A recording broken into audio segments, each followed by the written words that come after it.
Sa video ito mga kaibigan, samahan nyo ako mag-assemble at mag-disassemble ng bagong cabinet ni ate.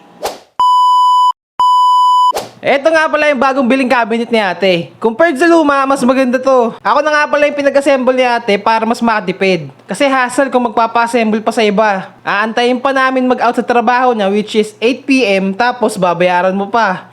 Hindi ko na nga pala na videoan yung unang part nito mga kaibigan kasi nga masyado akong excited mag-assemble. At sa sobrang excited ko nga mag-assemble mga kaibigan, hindi ko nabinasa yung manual.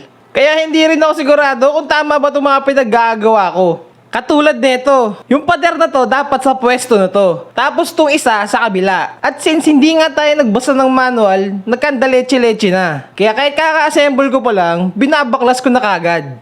Kaya nga sa point na to, nagbasa na ako ng manual para lang masigurado at para hindi na dumoble yung trabaho. At dun sa tingin ko nga ay okay na, kinabit ko na lahat.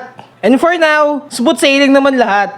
Hindi nga lang halata mga kaibigan pero sobrang bigat ng cabinet na to. At nung akala ko okay na, bigla namang dumating si ate para tignan kung okay pa ba yung mga pinaggagawa ko. May mga ibang pyesa ng cabinet na baliktad. At dito na nga in-explain sa akin ni ate yung mga mali ko. Halos 60% nga ng cabinet ito ay baliktad yung pagkakabit ko. Medyo nakakainis nga lang yung manual mga kaibigan kasi ang nakalagay lang doon, picture talaga. Kaya inumpisa ko na ang pagbabaklas mga kaibigan dahil alam ko kung magrereklamo ko wala akong mapapala at hindi naman aayusin ng cabinet na yun yung sarili niya pag nagreklamo ko. So ginawa ko na lang yung best ko na intindihin yung sarili ko dahil nga, Diyos mio marimara, ang IQ natin ay less than 100. Kaya kahit nasa kalagitnaan na tayo ng process natin mga kaibigan ay binaklas natin to from the start. Smooth sailing na nga mga kaibigan kasi lahat ng maling naikabit natin ay naiayos na natin. Kaya dumiretso na kagad tayo sa pintuan. Medyo natagalan ako dito pero okay naman lahat. Nung natapos nga ako, doon ko lang napansin 9:17 PM na. At since hindi ko na nga kaya, pinagpalibang ko na. Next day. Kinabukasan nga, akala ko easy going na lang kasi drawer na lang naman na yung gagawin ko. Kaso, nung ginagawa ko na, doon ko lang napansin. Paano ko to ikakabit? Ang gamit ko nga lang pala na tools dito mga kaibigan, screwdriver, pati yung drill. Yun lang, wala akong panukat. Kaya dito, tagalan ako.